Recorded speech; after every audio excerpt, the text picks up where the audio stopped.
সবাইকে ঈদ মোবারক। আমার আজকে চাঁদ রাতের কি অবস্থা সেগুলো আপনাদেরকে শেয়ার করব। আর আজকে আমার মেয়ে ভয়েস দিবে একটু একটু পরপরই। আমার মেয়ে ভয়েস দিবে এটার বলার কারণও আছে, কারণ এখন কারেন্ট নাই আর আমার মেয়ের আমি একা একা আছি। আমার মেয়ে খেলা করছে আর ওই হচ্ছে একটু পরপর কথা বলার চেষ্টা করছে। কথা তো বলে না, জাস্ট ওই যে হা হু যেভাবে ছোটো বাচ্চারা করে সেরকমই করে। তো আমাদের বাসায় যেহেতু আমরা 4 জন থাকি, আমি, আমার বর, আমার মেয়ে, আমার শাশুড়ি। তো আমার শাশুড়ি হচ্ছে চাপাই গেছে, আমাদের সবার যাওয়ার কথা ছিল কিন্তু আমরা যাই নাই, আর কিছু কাজের জন্য থেকে গেছে আমি, আমার মেয়ে আর আমার বর। আর যেহেতু হচ্ছে আমার শাশুড়ি চলে গেছে, একদমই অল্প রান্না করা লাগবে। মাংস একদমই অল্প রান্না করছি, সেমাই অনেক অল্প রান্না করছি, আর হচ্ছে কিছুই রান্না করিনি। আর ঈদের দিন সকালবেলাতে রান্না করব। আজকে টুকটাক কাজ করেছি বাসায়, যেমন এই ঘরটা অনেক অগোছালো ছিল, এটা একটু ঠিক করছে বাসায় আসার পরে, মানে নতুন বাসায় আসার পরে কোনো কাজই করা হয়েছিল না সেভাবে। এদিকে আমার শাশুড়ি হচ্ছে মরিচ শুকাচ্ছে, জানি না কি করবে। এর আগেও করছিল, গুঁড়া করেছিল মরিচ, এবার কি করবে আমি জানি না। তো এই যে আমার মেয়ে ভয়েস দেওয়া শুরু করছে একটু পরপরই।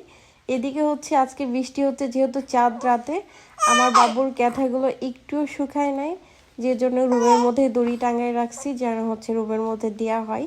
এদিকে আমার শাশুড়ি রসুন শুকাচ্ছে, আদা শুকাচ্ছে, কি করবে এটাও আমি জানি না। দুই মা মেয়ে বাসায় আছি, কি করব বুঝতে পারছি না। আমার মেয়ে কিন্তু অনেক শান্ত, মাশাআল্লাহ। তাকে রুমের মধ্যে রেখে আমি চলে গেছি রান্নাঘরে।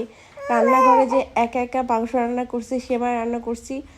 মাংস রান্না শেষের পরে আমার মেয়ে উঠে গেছিলো, তারপর সেমাইটা রান্না করছিলাম। ওই যখন একা একা ছিল তখন ওকে রেখে তারপর আমি সেমাই রান্না করছিলাম। তো এদিকে হচ্ছে বৃষ্টি হচ্ছে, আর ওর আব্বুও বাসায় নাই, আসবে কখন ওয়েট করছিলাম আমরা। আর হচ্ছে ঝড় বৃষ্টি হচ্ছে, এটা একটু উপভোগ করছিলাম বেলকনিতে এসে আমার মামি। এদিকে আবার মেয়ে কিন্তু এখনো ভয়েস দিচ্ছে, দেখতেই পাচ্ছেন। আমার বড় হচ্ছে আমার জন্য চিপস নিয়ে আসছিল, আর হচ্ছে কি কি নিয়ে আসছিল। যেহেতু আমি বিস্কুট 11 রকমের খাই, যে কারণে ছোট ছোট বিস্কিট অনেকগুলো নিয়ে আসা হয়।